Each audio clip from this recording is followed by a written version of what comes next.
Bu sene rekolte elhamdülillah çok güzel. Yani bu sene Türkiye genelinde 300 bin ton rekolte bekleniyor. Antep genelinde ise 120 ton rekolte bekleniyor.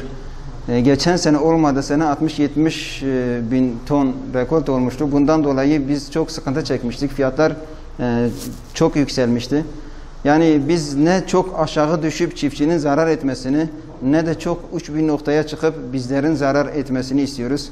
Yani orta bir seyirde, yani iyi bir fıstık şu anda işte normal şartlarda 100-120 TL olması gerekiyor. Onun üstüne çıktığı zaman bizler de bir şey kazanamıyoruz.